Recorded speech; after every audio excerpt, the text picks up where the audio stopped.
Nessa tecla eu acho tão oportuno, porque a gente ter assim essa iniciativa de pegar um livro e estudar o livro. No primeiro momento a gente lê um livro, mas depois relê, estuda, e é muito importante para entender um pouco melhor essa doutrina dos espíritos. O próprio Kardec já dizia, quando vinha organizando essas informações, que um estudo sério era necessário para entender essa filosofia, essa ciência. E, de qualquer forma, enquanto a gente não entende muito, a gente já pode começar a caminhar, tentando seguir as pegadas do Mestre e emanando um pouco mais de paz e de amor. E é nesse sentido, nesse pensamento, que eu peço para a gente agora se conectar com uma espiritualidade maior. Nesse momento assim, de muitas tribulações, até lembrar dos nossos problemas do dia a dia. Não precisamos esquecer deles agora. Vamos lembrar das nossas dificuldades diárias, dos nossos desafios, de todas as nossas lutas, dos problemas que a gente enfrenta nesta terra. Mas vamos lembrar deles tendo assim a certeza de que somos nós os responsáveis pelo que nós passamos. Nós semeamos e diariamente nós saímos a semear e colher o que semeamos ontem. Mas que a gente possa ser sempre agradecido pela misericórdia divina, pela oportunidade de termos o contato com essa doutrina esclarecedora, consoladora, através das orientações que recebemos. Agradecer pelos desafios também, que são assim oportunidades de crescimento para nós, enquanto espírito que somos, e que aqui estamos nessa escola da vida, para aprender e para evoluir. Agradecemos a oportunidade de mais esta noite. Contamos com toda a proteção para este ambiente e pedimos ainda por aquelas águas que sejam também fluidificadas, que cada um que dela fizer uso depois receba daquilo que necessita. E agradecemos imensamente por mais essa oportunidade, que possamos sair daqui hoje com um pouco mais de entendimentos, principalmente de quem somos e por que aqui estamos. Pai nosso que estás nos céus, santificado seja o vosso nome, venha a nós o vosso reino, seja feita a vossa vontade, assim na terra como nos céus. O pão de cada dia nos dai hoje, perdoai as nossas ofensas, assim como perdoamos a quem nos tem ofendido, e não nos deixes cair em tentações, e livrai-nos, Pai, do mal, que assim seja. E assim, passar uma palavra para nós.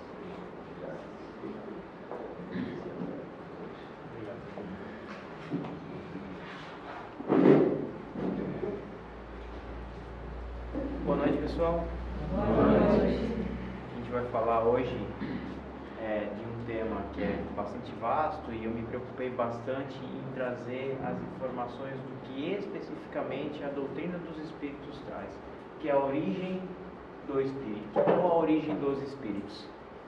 E para a gente falar sobre isso aí, nessa meia hora, 40 minutos aí, eu me baseei no Livro dos Espíritos, no livro O Homem Integral, da Joana de Ângeles, e também me baseei no livro Nos Domínios da Mediunidade, psicografado pelo Chico Xavier e o André Luiz. Para a gente começar, para a gente poder saber da onde que vêm os espíritos, lá na questão 76 do Livro dos Espíritos, o Kardec ele já pergunta, né? como nós podemos definir o espírito? E aí, os espíritos mesmos respondem: são seres inteligentes da criação. E da onde eles vêm? Qual que é a origem deles? E aí eles tornam a dizer que o início, a origem dele é inespecífica. Ainda não é de nosso conhecimento.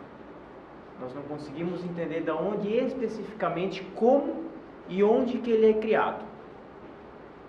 Mas baseando-se ainda no Livro dos Espíritos e em algumas obras do Chico, principalmente do Chico, lá do André Luiz, e do Leon Denis, ele vem falar sobre a evolução que o espírito ele vem fazendo no decorrer desses milhares de anos. No próprio Livro dos Espíritos diz que o espírito ele é criado simples e ignorante. E o ignorante é de não conhecer, não de não ter a capacidade de, ou de não querer saber das coisas. Não pela incapacidade, mas por ele ainda não conhecer, não ter aprendido tal coisa. E ainda diz que uma das felicidades do espírito é saber de todas as coisas. E é claro que para nós querermos já saber de todas as coisas, a gente leva um pouquinho de tempo, que não vai ser em uma existência que nós vamos conseguir saber de todas as coisas.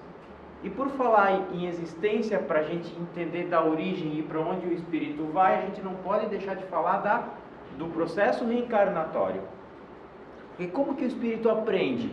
Se em apenas uma existência ele não consegue coletar todas as informações que ele precisa para ser feliz, ou para buscar mais para ele. Como é que funciona então isso? Passa-se por um processo de inda e vinda, plano corporal, material, plano espiritual menos denso. Esse é o processo de reencarnação que em cada existência o espírito aprende um pouquinho. E ele sempre aprende. Mesmo o espírito mais preguiçoso, ele sempre aprende. Agora, ele tem a escolha de querer ficar estagnado por mais ou menos tempo, ou ele ter a percepção e a noção de que para eu sair da onde eu estou, eu preciso me mexer. E aí ele progride mais rápido. Mas isso vai sempre do livre-arbítrio dele. E é claro que antes de o espírito tomar essa consciência, ele passa por um processo bastante grande. Bom, nós partimos então que o espírito é criado simples e ignorante. Nós não conhecemos exatamente a forma, quando e como que o espírito é feito. E sabemos que o espírito é uma criação inteligente de Deus. É a criação inteligente de Deus, né? Então, o Kardec pergunta ainda o seguinte, lá na questão 83. Os espíritos terão fim? Porque ele diz que é difícil compreender algo que teve um começo, mas que não teria um fim. E aí os espíritos simplesmente respondem a ele: nós não precisamos ainda compreender tudo, porque desta maneira ainda não nos é possível, nós não temos capacidade nem cognitiva e nem emocional o suficiente para entender como que alguma coisa começa e não pode terminar. Mas o espírito sim, ele teve um começo. Porque se o espírito não tivesse um começo, seria igual a Deus. E Deus só existiu, bem como traz também no Livro dos Espíritos. Então logo os espíritos têm um começo, mas ele evolui incessantemente por largo período de tempo, a eternidade. Ok? Bom, partindo desse princípio, gente, tem duas informações bastante relevantes lá no Livro dos Espíritos, questão 540, que tudo se encadeia na natureza, desde o átomo primitivo até o arcanjo, pois o arcanjo mesmo começou pelo átomo.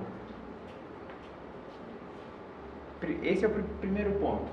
Segundo ponto, que o Leon Denis fala: na planta a inteligência dormita, no animal sonha, só no homem acorda, conhece-se, possui-se e torna-se consciente dele mesmo. Por que eu estou falando isso aqui para vocês agora? Eu vou convidar a vocês agora a abrir um pouquinho a nossa mente, para a gente não ficar no conceito do antropocentrismo. O que é isso? O antropocentrismo é o homem no centro das coisas. Ou seja, tudo o que existe para servir quem? O homem. Perono mutio. Não é assim que funciona. Então, nós partindo desse princípio que o espírito nasce simples e ignorante, ele precisa começar de alguma forma. E quando o espírito começa a existir, que na verdade, para ele se tornar um espírito, ele precisa de alguns atributos. Antes de ele se tornar espírito, ele passa por um processo de maturidade, um processo de maturação. E esse processo é bastante lento.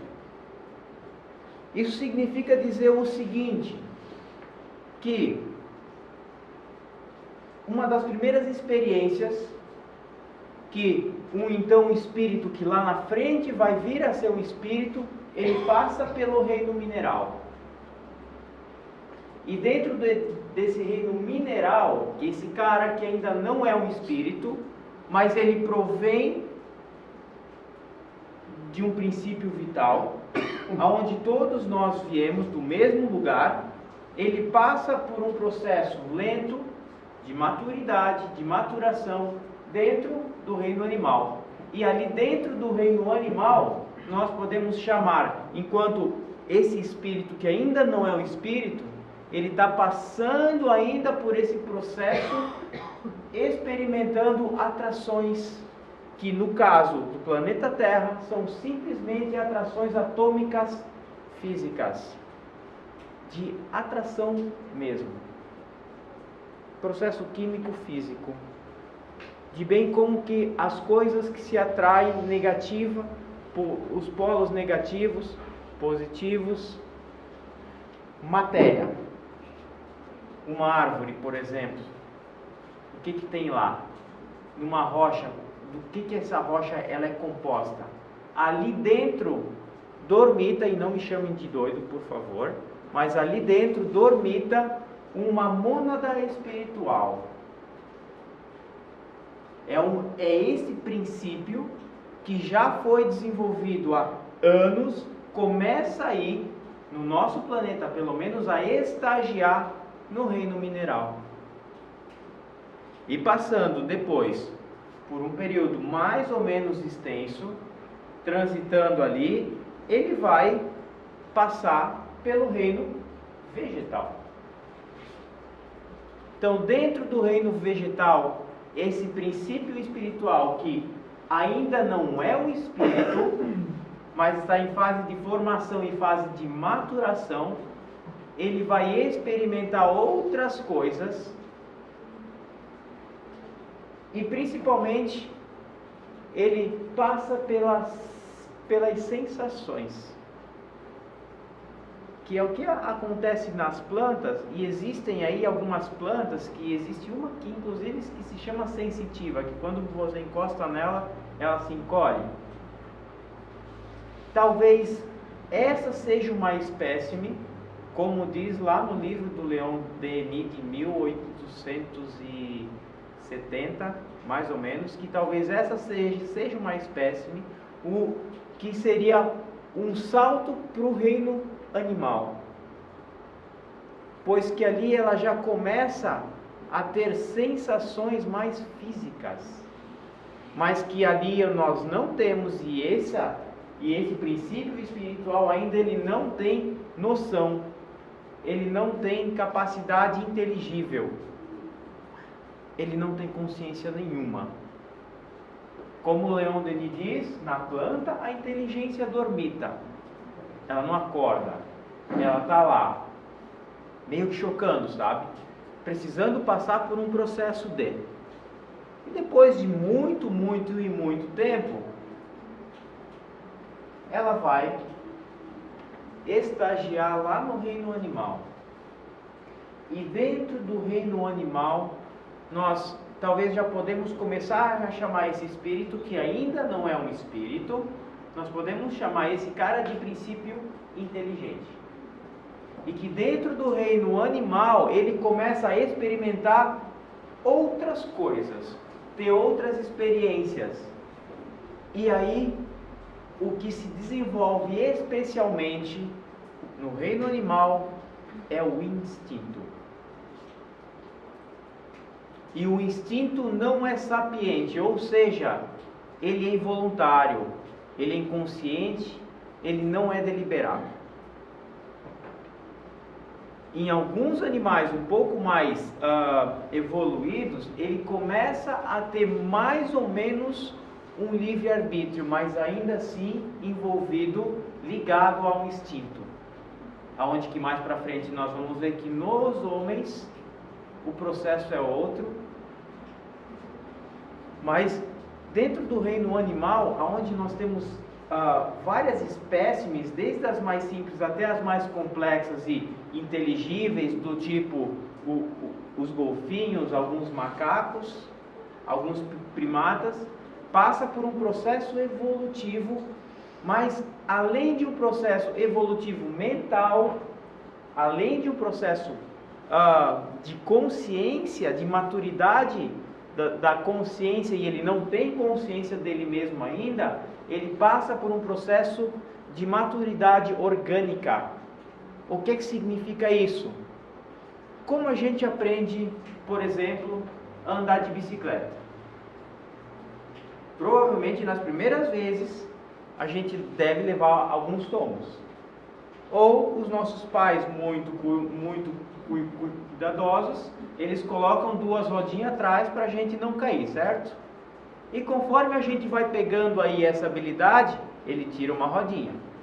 Às vezes a gente cai exatamente para onde a rodinha foi embora, mas tudo bem, a gente volta e tenta se equilibrar nela, ok? Então é um processo mecânico. Como que, por exemplo, a nossa perna sabe que quando o meu cérebro manda um comando mecânico para a perna, ela precisa movimentar pelo menos uns 20 músculos aqui para eu fazer esse movimento aqui. O processo não é mágico. O processo é assim que é. Acontece, eu não sei como, mas acontece. Vai lá, uma fadinha, toca na cabeça lá do peão, o peão começa a andar. Não é. Todo o processo é desencadeado e é encadeado dentro de forma natural. Isso significa dizer o quê? Como é que hoje nós aqui não temos consciência, mas nós sabemos que nós precisamos respirar, nós sabemos que o nosso coração precisa bater, que o nosso fígado precisa filtrar aí algumas impurezas, processar algumas impurezas, a nossa pálpebra precisa piscar para lubrificar o nosso globo ocular, o nosso intestino precisa trabalhar e os nossos rins precisam filtrar o sangue. Como é que a gente faz isso ao mesmo tempo, a todo instante, sem a gente pensar nisso? Imagina se a gente tivesse que pensar: coração bate, fígado trabalha, pulmão respira, esqueci do coração, pá, morreu. Né? Exatamente assim funciona a partir do reino animal. As experiências que esse princípio inteligente, que ainda não é um espírito, começa a experimentar, não só intelectualmente, mas organicamente. Ele começa a aprender que ele vai ter um ensaio de batimento de coração. Aonde? Normalmente na minhoca. Se vocês verem lá né, na área de ciências, eu posso estar muito equivocado, mas eu lembro que a gente estudava e uma minhoca dissecava uma minhoca e a professora dizia que a minhoca tem 8 corações. Certo? Só que é um ensaio de coração. Então, ali, nesses insetos, começa ali aquele princípio inteligente treinar essas batidas de coração. É meio doido isso, gente. Mas se a gente pensar que não é as coisas não funcionam como o homem pensa, ou simplesmente como até onde o homem já sabe, tudo na natureza se encadeia. Como André Luiz diz, tudo é espírito no âmbito da natureza. E todas as coisas se encadeiam desde o átomo até o arcanjo. Tudo está amarrado. E para tudo há de ser o que está acontecendo. Isso significa o quê? Que uma minhoca não existe só para botar no anzol para pegar peixe. Tem um porquê de ela estar ali, e dentro do período evolutivo que mais tarde vai ser um espírito, ela precisa passar e aprender, por exemplo, a bater o coração. Daqui a pouco isso fica extremamente mecanizado, e é mecanizado hoje em nós, que o processo se dá de maneira inconsciente. Da mesma forma que o exercício do esqueleto, as primeiras formações do esqueleto se dão nos artrópodes, representado lá pelo louva-a-Deus, ó.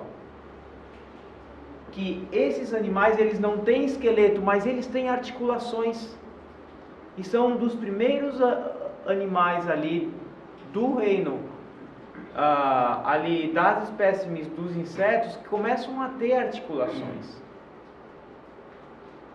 Então esse princípio inteligente passa a operar, a experimentar o que é ter um esqueleto, que mais para frente ele vai precisar dele para sobreviver aqui na vida corpórea ainda, na vida material. E em relação aos moluscos, em relação aos anfíbios, também ali neles todo o ensaio do aparato de aparelhos excretores e os rins são ensaiados nessas espécies.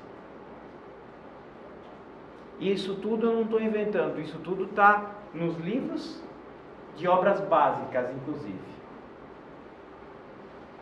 Nos domínios da mediunidade aparecem algumas coisas sobre o que eu tenho falado aí aqui até agora. Leon Denis traz várias coisas sobre a evolução da espécie e traz essas informações para nós, mas elas estão bastante desfocadas, então a gente precisa ler e trazer elas de uma maneira um pouco mais concisa para a gente poder entender isso.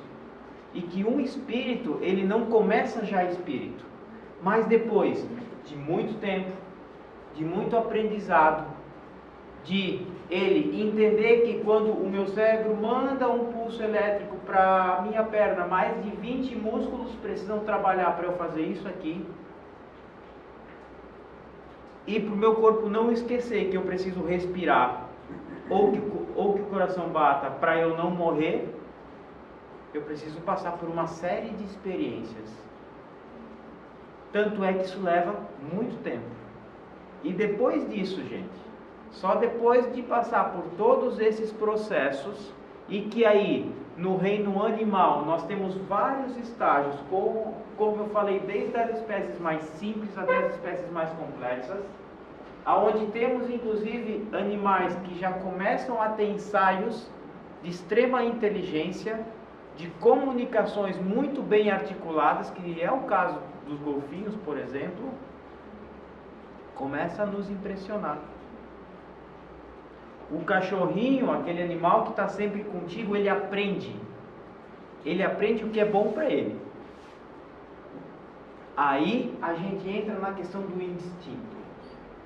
É o instinto da sobrevivência.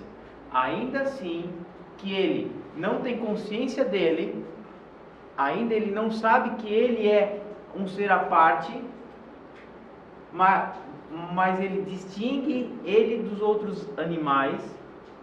Ele precisa passar por um processo ainda de inteligência. E essa inteligência é a inteligência consciente para se formar daqui a pouquinho um espírito. Mas até lá, esses animais eles não têm condições de ter livre arbítrio propriamente dito. Ou seja, até agora, esses animais trabalham, vivem por uma demanda de um serviço instintivo, simplesmente para manter a espécie, para manter a sobrevivência dele. Mas é claro que alguns animais já têm algum tipo de inteligência suficiente para poder se adaptar às necessidades, por exemplo, humanas, como cães e gatos. Os cavalos são seres extremamente inteligentes e sensíveis. E que eu posso estar muito enganado aqui, e me corrija se eu estiver aí errado, mas eles, às vezes, eles têm tanta dor que eles podem até falecer. Com certeza. Certo? E até chora. Até chora. As vacas choram hoje, gente. Se vocês olharem o processo de lá nos frigoríficos e nos matadores, como que funciona esse processo de abater esses animais, a gente começa aí a repensar o nosso consumo. Porque nós ainda precisamos das vísceras de algum outro ser para poder estar vivo. Só que a gente já sabe que a gente necessariamente não precisa de tudo isso. A gente não precisa mais se alimentar de outros seres para poder sobreviver. Precisávamos há muito tempo atrás. A gente precisa evoluir. E é essa evolução de consciência que agora nós temos quando entramos no reino hominal, e que esse reino hominal é o que a doutrina espírita nos traz, o livro dos Espíritos nos traz como sendo um reino à parte, pelo simples fato de o homem, aí sim já é espírito, ter como principal atributo livre-arbítrio, pensamento contínuo, consciência do eu, da sua individualização, e ele já começa a racionalizar. Então, um espírito se torna um espírito a partir do momento que ele tem consciência dele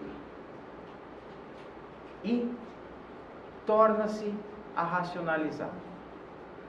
Só que o homem, no estágio que nós estamos ainda agora, nós racionalizamos, e às vezes muito, mas a gente não consegue regular os nossos pensamentos, as nossas emoções.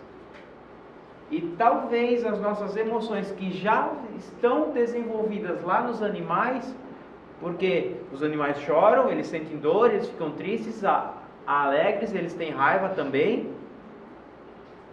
Agora, no reino hominal, a nossa dificuldade não é mais racionalizar. A nossa dificuldade e talvez a principal necessidade que nós temos hoje é regular as nossas emoções. Porque às vezes nós temos ataques de raiva ou algumas outras sensações e sentimentos que a gente simplesmente não consegue controlar ainda. E de verdade, gente, a gente não controla as emoções.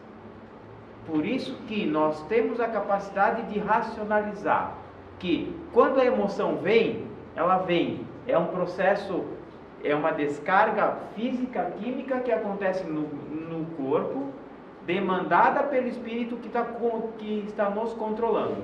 está controlando essa matéria aqui. Mas o que a gente faz com essa emoção que descarregou dentro de nós, é aí que está a inteligência emocional, que tem um monte de curso, que tem um monte de livro que fala sobre isso aí. Mas é o que você faz com a emoção que você dispara. Porque o processo da emoção é físico-químico. Ponto. E isso vem em menos de 20 segundos. Às vezes bem menos.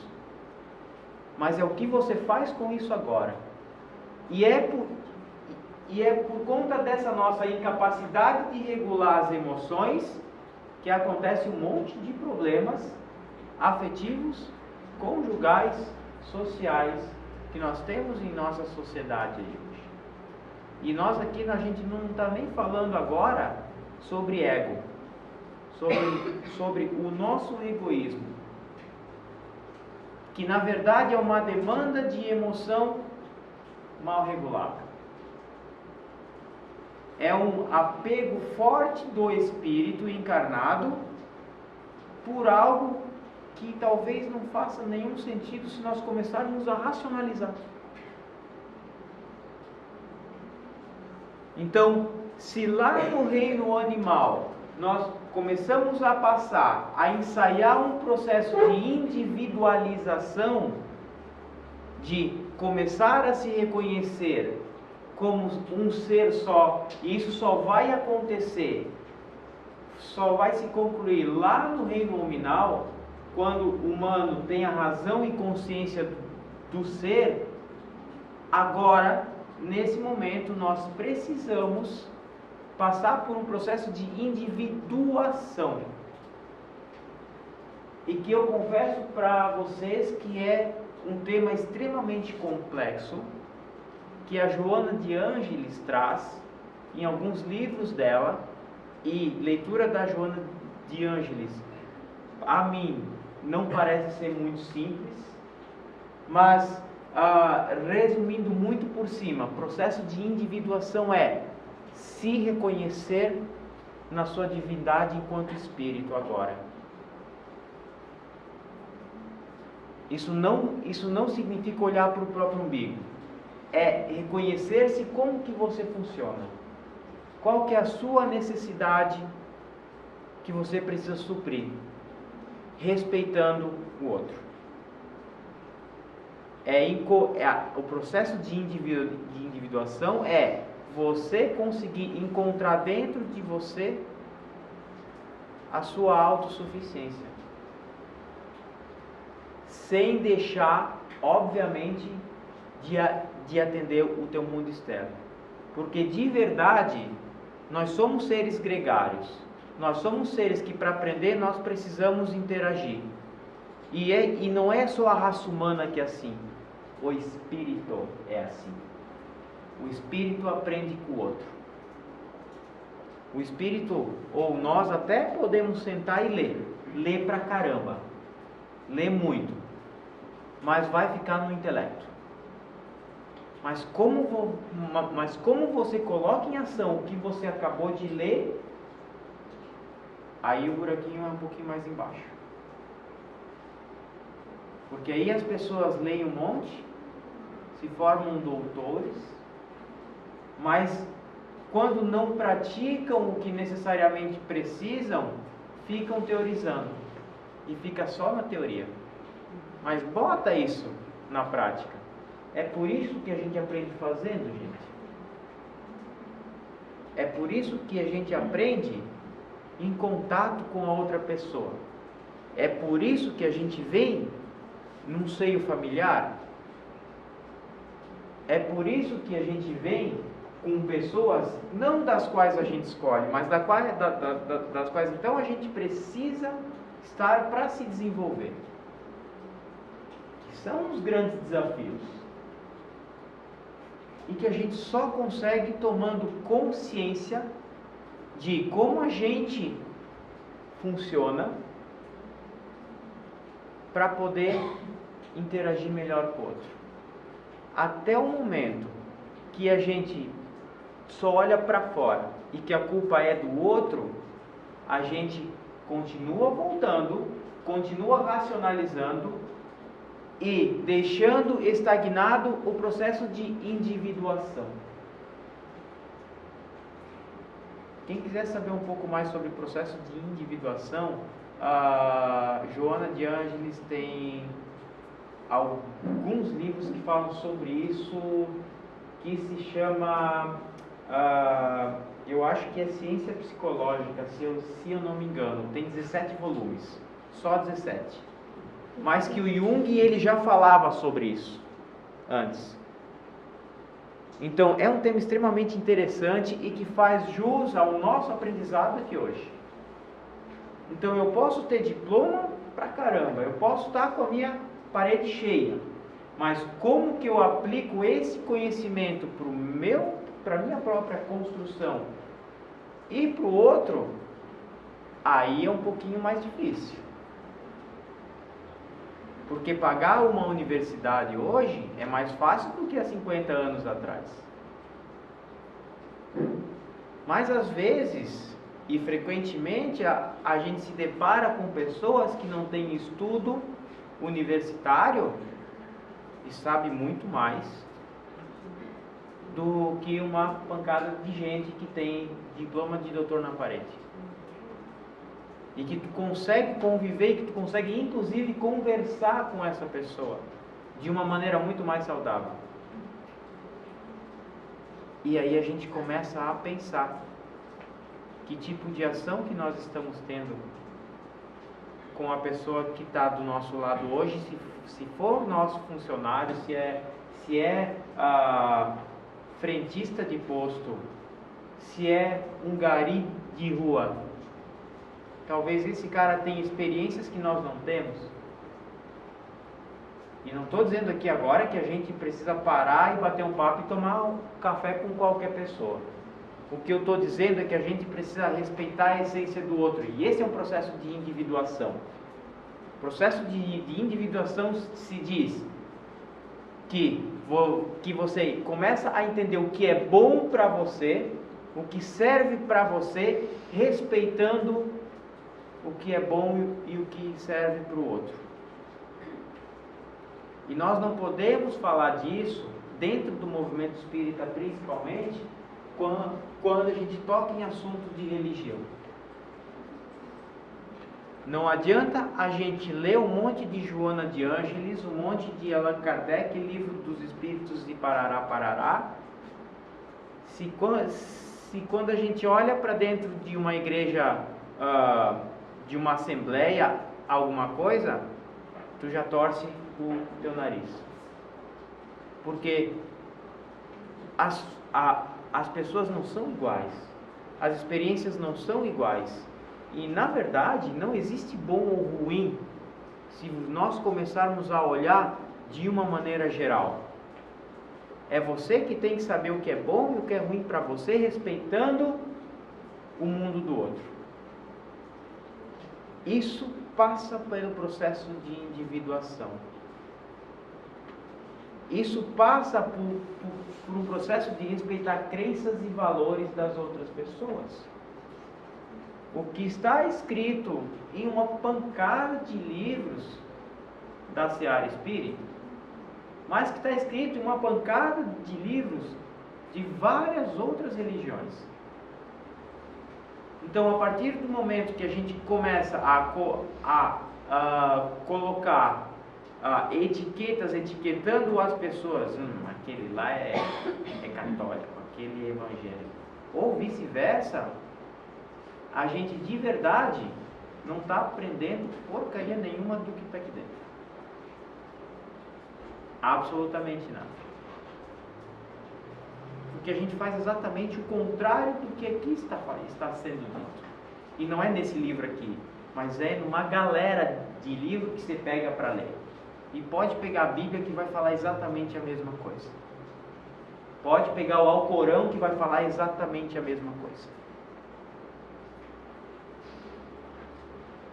Eu tive uma experiência umas 3 semanas atrás. A minha mãe é bastante católica. Então eu fui fazer uma viagem e no roteiro E nesse roteiro que eu fiz a minha viagem, eu estava passando perto de Lourdes. E eu parei nós paramos na Vila de Lourdes, então, para simplesmente ir lá pegar um pouquinho de água e bater umas fotos e pegar uma lembrança para ela, porque a minha mãe é bastante católica. Então, pegar aí um rosário, eu pensei, bom, a gente vai lá ver, porque o santuário é bastante bonito, é grande, eu tinha visto em fotos, e a região é muito bonita também.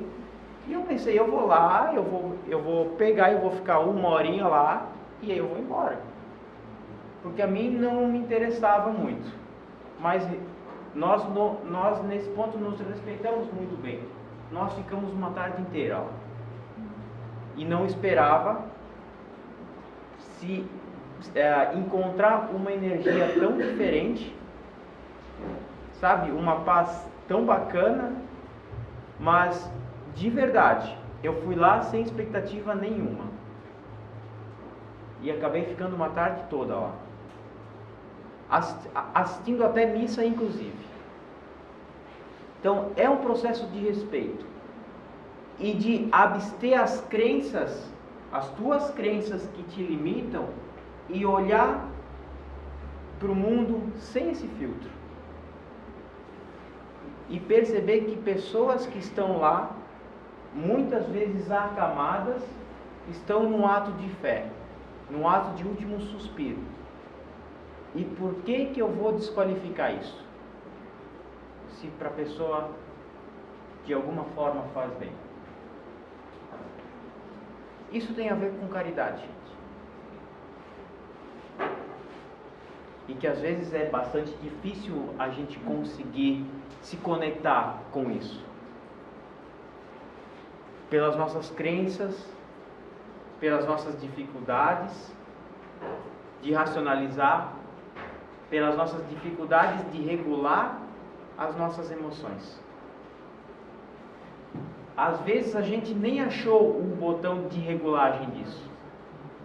E vamos levando automaticamente. Vamos se comportando automaticamente da forma que o estímulo chega aqui para nós. E o que a gente faz com isso? Devolve na mesma moeda.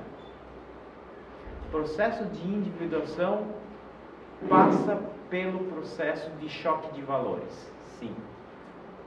Joana de Ângeles, ela fala assim, que o processo de formação de consciência se dá principalmente pelo embate dos contrários, formando assim material psíquico importante para a individuação do ser. O que ela quer dizer com isso? Que você precisa conhecer a dor e você precisa conhecer o que é não dor. Com essa comparação, a gente tem carga emocional e racional suficiente para começar a entender o que para mim serve, o que para mim não serve, o que para o outro serve, e respeitar a decisão do outro. A gente só sabe o que é calor porque a gente passou pelo frio. Tudo bem? É assim que a nossa mente faz, comparando o tempo todo.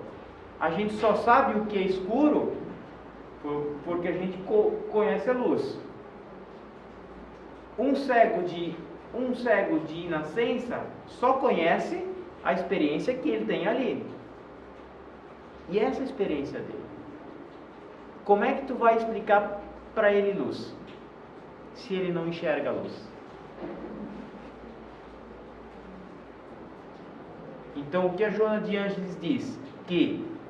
E aí, nesse ponto, a dor, ela serve para quê? Para nos ajudar nesse processo. Isso não significa dizer que a gente só aprende com dor. É porque a gente é bem sem vergonha e precisa da dor para aprender. Basicamente é isso. Mas não necessariamente a gente precisa ter dor para aprender ou para passar por um processo de. Mas que o choque dos contrários traz parâmetros, traz vivência para a gente entender o que serve e o que não serve. E quando a gente fala em caridade, a gente está falando disso. A gente está falando de respeitar o nosso indivíduo e respeitar o cara que está do lado de fora. Na sua religião, na sua raça, na sua cor, nas suas colocações. Inclusive em gênero. As escolhas que as pessoas fazem são as escolhas delas. Precisamos nós cuidarmos das nossas escolhas, que na maioria das vezes a gente não dá conta delas, por exemplo.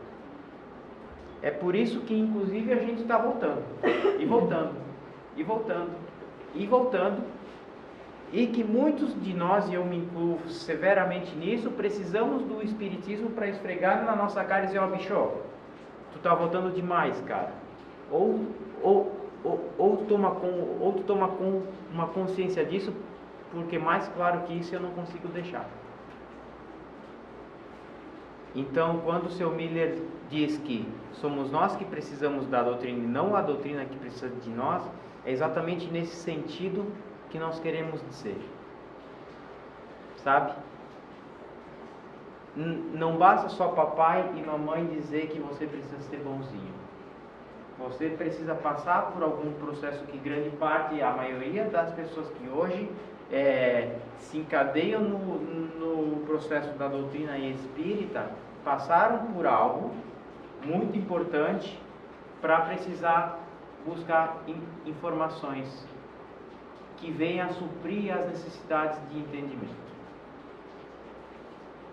E quando tu começa a ler, e aí tu começa a entender algumas coisas, aí o problema é que não tem mais volta. Porque uma coisa é tu fazer burrada sem saber que tu fez ela, sem ter a consciência dela. Agora, tu saber que tu vai fazer errado, mas saber que está fazendo errado, meu filho, aí ele buraquito é mais a barba dele. Gente, o espírito é milenar. O processo dele começa de causas realmente, de experiências na brutalidade da matéria. Não se sabe exatamente como e quando os espíritos são feitos, e eles continuam sendo feitos, porque Deus não cessa de criá-los, e ainda não cessou. Mas o caminho que ele segue, e principalmente depois da tomada de consciência e da porcaria do livre-arbítrio, é que o bicho pega. Porque aí você não pode negar que você não sabia. E aí a responsabilidade é maior. E que inclusive a Bíblia traz informações sobre isso. Porque quando te é dada mais conhecimento, vem também mais responsabilidade. E isso em todos os sentidos da vida. E faz parte do nosso processo de caminhada para a angelitude, que vai demorar bastante. Gente, hoje era isso que eu tinha para passar aí para vocês, e obrigado por ter emprestado aí os ouvidos de vocês por 45 minutos. Valeu. Que aula, né, gente? Que aula. A gente às vezes pode achar uma passagem ou outra desse tema um pouco complicado. E eu lembrava quando eu ouvia que o Emmanuel explicava, né, o mentor Emmanuel explicava lá na casa onde o Chico Xavier trabalhava, que muitas coisas não era possível para a espiritualidade nos explicar, nos ensinar, porque nós não tínhamos ainda fatores de analogias para poder entender. Querendo dizer com isso que a gente só aprende, a gente só consegue entender as coisas por comparações, como o Jarvis muito bem colocou aqui. Por exemplo, se alguém morasse num local totalmente sem água, sem mar, sem rio, sem lagoa, sem nada nesse sentido, não conhecesse a navegação e ouvisse a palavra um barco, ele ia perguntar: o que é um barco? É que nem um navio. O que é um navio? Ele estava a ver navios, não entenderia nada, porque ele não tinha um elemento de comparação. Então, se a gente entender que a Terra é só um desses planetas, ainda muito pequeno, muito insignificante, nessa imensidão desse infinito espaço. Existe muito, muito mais coisas para a gente saber, mas que não tem como a gente saber acessar isso ainda hoje pelo nosso grau evolutivo.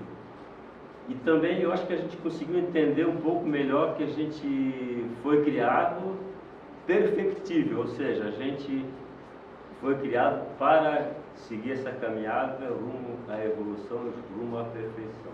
No estágio em que nós estamos hoje, podemos dizer que nós não somos essencialmente bons nem maus. Nós temos momentos que nós conseguimos expressar o nosso melhor e temos ainda, infelizmente, momentos que nós conseguimos manifestar o nosso pior também.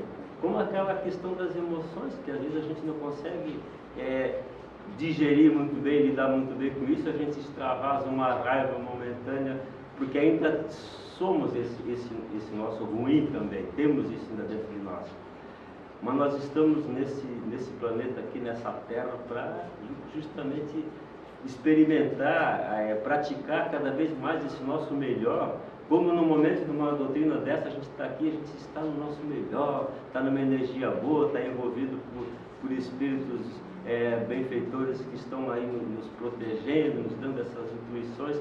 Então a gente sai daqui mais leve, não tem como não sair melhor. Em qualquer igreja a gente sai melhor do que quando chega, né? Pena que depois a gente vai caindo para o nosso comum, nosso lugar comum, e nos deixamos abater até por circunstâncias externas que nos envolvem. Nesse sentido, para encerrar a nossa noite, eu queria chamar um alerta assim, para a gente fazer essa reflexão e nos entender, enquanto espírito que somos, que agora tivemos mais uma vez essa oportunidade de perceber que somos espíritos e que nós temos a possibilidade de emanar os nossos pensamentos, que o pensamento é uma energia que transforma, e que a gente pudesse, cada vez mais, pensar coisas positivas, de entender que essa terra, essa nossa habitação, essa nossa morada temporária, também está evoluindo, está assim no limiar de uma era, está para passar por uma transição, e que nós temos a oportunidade, e que se tivermos essa bênção de reencarnarmos neste momento, nesse contexto, que será um marco para a história da humanidade terrena, é porque temos a oportunidade e temos a condição de contribuir, de sermos atores e não apenas espectadores dessa transição. E que fique então nessa noite um convite muito incisivo, que a espiritualidade nos alerta, para que cada um de nós empreenda o máximo de esforço em dar ouvidos, em multiplicar coisas boas, notícias boas, coisas que levem e que elevem a criatura, porque muitas vezes nós nos ocupamos em criticar, em multiplicar e replicar aqueles fatos que nada contribuem para a elevação da criatura e para a transformação planetária. Estamos a ponto, meus irmãos, de sermos finalmente esses habitantes intergalácticos, e que por pedido do Mestre Jesus e pelo consentimento do Deus maior, poderemos muito breve visitarmos outras esferas e conhecermos-nos então como apenas mais um nesse infinito mundo. E neste momento daremos sim um salto significativo na evolução do espírito, deixando para trás esse tanto de instintos, esse tanto de apego à matéria, mas que para isso é necessário que multipliquemos cada vez mais pensamentos elevados de amor e de paz, e da verdadeira fraternidade. Que possamos sempre ser agradecidos por estas oportunidades de contatos com a espiritualidade benéfica, que está sempre incansavelmente a nos alertar desta necessidade e desta urgência, porque os tempos estão chegados e a cada um foi dado mais esta oportunidade, que possamos ser merecedores de voltarmos a esta bola azul chamada Terra e vermos-nas transformada num mundo regenerado, onde o amor prevaleça. Que a paz do meio nazareno fique com todos nós, hoje e sempre.